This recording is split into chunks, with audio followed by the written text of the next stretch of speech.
All right. Well, we just had the situation report from of course, the local government of Catanduanes, and together with the different departments and the different agencies. The conclusion and the assessment that we have arrived at is that dito sa Catanduanes, hindi ang talagang naging problema ay yung malakas na hangin. At sa kalakasan na halos 200 kilometers per hour lang na naramdaman nila. Kaya makita naman ninyo pag umiikot, talaga yung mga bubong, linipad, yung mga kahoy ay bagsak. At yun ang ating kailangan bigyan ng solusyon. Dahil ang pinakamalaking naging problema, well, of course, yung agricultural damage. At dito sa Catanduanes, center ito ng production ng abaka. At maraming nasira, so kailangan natin tignan ulit kung paano tayo mag-replant. Ngunit in the immediate, ang kailangan is reconstruction materials at nakahanda na kami, kagaya sa mga ibang lugar na tinamaan ng bagyo, ay maghahanda kami ng mga construction materials. Meron din tayo na binibigay na cash assistance para sa mga household na partially damaged ang kanilang bahay at saka yung totally damaged ang bahay. Kaya para mayroon silang pambili ng mga gamit. So tuloy-tuloy pa rin yung ang priority ngayon after I got back to Manila. Ang magiging priority ko is yung telecommunications. Para bumalik ang telepono, meron silang libreng telepono, yung internet para may communications. Yun lang ang problema. Yung sa power, ganun din.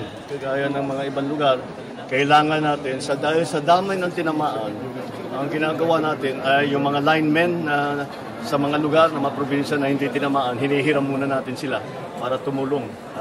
Ngayon, pagka natapos na nila matignan, ma-inspection lahat, at sabihin nila na maayos na yung sistema, pwede nang ibalik ang kuryente. Pero yun na lang yun ang hindi pa natin na ayos is the communication at saka yung power. Yung communication, may kumpiyansa ako na babalik agad dyan. Yung power, baka mas mahirap ng konti, pero we will do what we can.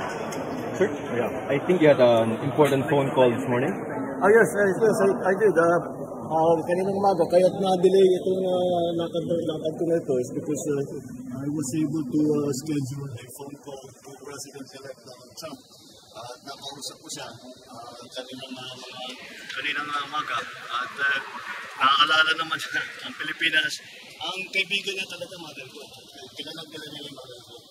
Kinukumusta niya si Mel na sa ulo, pinapagi ka na. Tapos patuloy na may pinag-usapan ang samahan,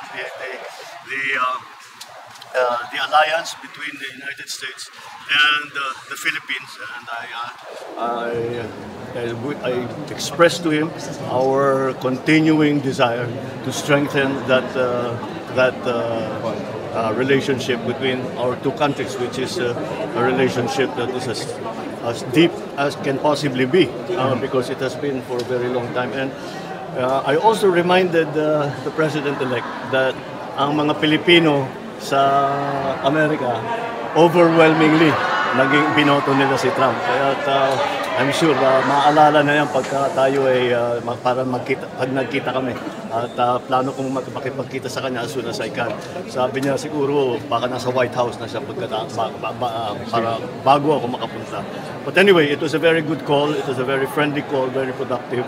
And I'm glad that I was able to do it, and I think the President-elect Trump was also happy to hear from the Philippines.